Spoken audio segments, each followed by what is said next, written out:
ದೇಶದ ಗಡಿ ಕಾಯುವ ಕನಸು ಹೊತ್ತ ಯುವಕರಿಗಾಗಿ ದಕ್ಷಿಣ ಕನ್ನಡ ಜಿಲ್ಲೆ ಮೂಡುಬಿದಿರೆಯ ಸ್ವರಾಜ್ಯ ಮೈದಾನದಲ್ಲಿ ಸೇನಾ ನೇಮಕಾತಿ ಕಚೇರಿ ಮತ್ತು ಜಿಲ್ಲಾಡಳಿತದ ಸಂಯುಕ್ತಾಶ್ರಯದಲ್ಲಿ ಫೆಬ್ರವರಿ 9ರವರೆಗೆ ಅಗ್ನಿಪಥ್ ಸೇನಾ ನೇಮಕಾತಿ ರ್ಯಾಲಿ ಹಮ್ಮಿಕೊಳ್ಳಲಾಗಿದೆ.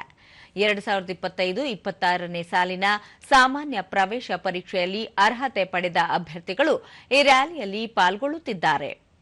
ದಕ್ಷಿಣ ಕನ್ನಡ, ಉಡುಪಿ ಸೇರಿದಂತೆ ವಿಜಯಪುರ, ಬಾಗಲಕೋಟೆ, ದಾವಣಗೆರೆ, ಚಿಕ್ಕಮಗಳೂರು, ಉತ್ತರ ಕನ್ನಡ, ಗದಗ, ಹಾವೇರಿ ಹಾಗೂ ಶಿವಮೊಗ್ಗ ಸೇರಿ ಒಟ್ಟು 11 ಜಿಲ್ಲೆಗಳ ಅಭ್ಯರ್ಥಿಗಳು ಪಾಲ್ಗೊಳ್ಳುತ್ತಿದ್ದು, ಪ್ರತಿದಿನ ಸುಮಾರು 1000 ಮಂದಿ ಅಭ್ಯರ್ಥಿಗಳು ಈ ಪ್ರಕ್ರಿಯೆಯಲ್ಲಿ ಭಾಗವಹಿಸುವ ನಿರೀಕ್ಷೆ ಇದೆ. ಮೊದಲ ದಿನ ದೈಹಿಕ ಸಾಮರ್ಥ್ಯ ಪರೀಕ್ಷೆ ಹಾಗೂ ವೈದ್ಯಕೀಯ ತಪಾಸಣೆಯನ್ನು ಕಟ್ಟುನಿಟ್ಟಾಗಿ ನಡೆಸಲಾಯಿತು.